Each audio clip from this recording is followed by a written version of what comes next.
Hey, what's up? We're Rise Against. I'm Tim, and I sing and play guitar.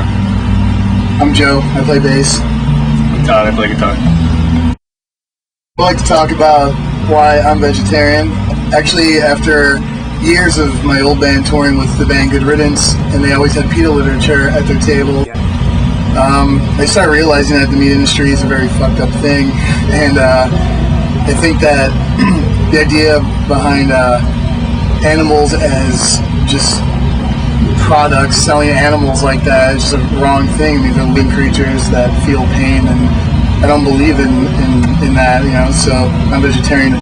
Like, I got into vegetarianism, just going to shows and picking up literature and just starting to read it, here and there, and just the bits and pieces slowly stuck with me.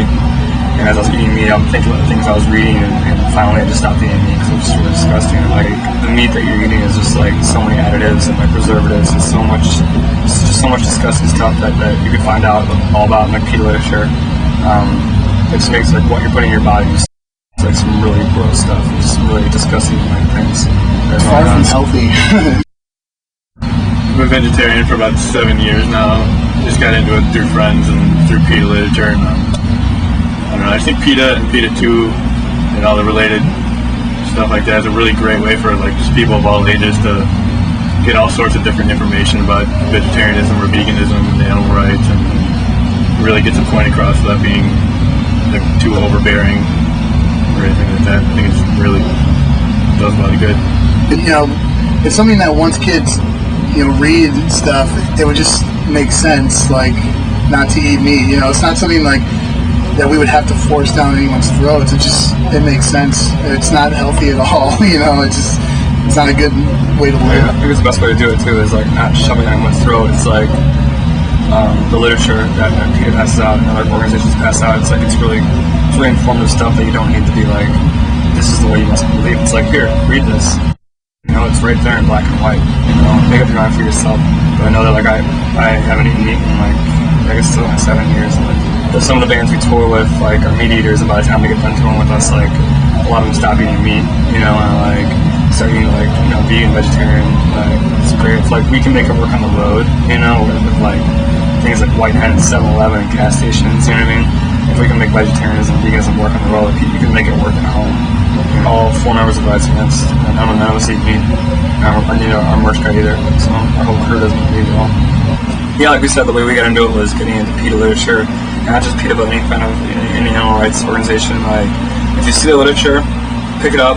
If you don't read it that day, like, read it eventually. Read it front to back, at least once. At least give it a shot and see what it says, and see if any of it resonates with you. The more you see it, don't just ignore it. Don't be like, I'm not. Don't be so close-minded, I guess is what I'm saying. You can't really go through life that way. I remember one time I was getting tattooed, actually, and the tattoo shop had like PETA pamphlets in there, and that was right when I first heard about PETA, and I remember thinking like, wow, this is really strange that people in this tattoo shop are concerned about this, and I'm like, well, maybe it's something I should, at least check out. And then, so here I am, I've been vegetarian for 4 years. Yeah, we're going to be on the road all through the U.S. and Canada over the next few months, and just stop by the table. We'll definitely have PETA merchandise and pamphlets and stuff to give the kids and help them learn a little bit more about it. RiseAgainst.com. I have all of our tour dates. Our second record just came out. It's called Revolutions Per Minute. Came out April 8th, and it's out now, so we'll be out in the South with Shy Halud, Avenged Sevenfold, and Open Hand, like, in the end of August. And then if you miss us on any of those dates, we'll be probably in your neighborhood somewhere between November and February with Anti-Flag, No More Black, and Against Me on a package tour from all through North America.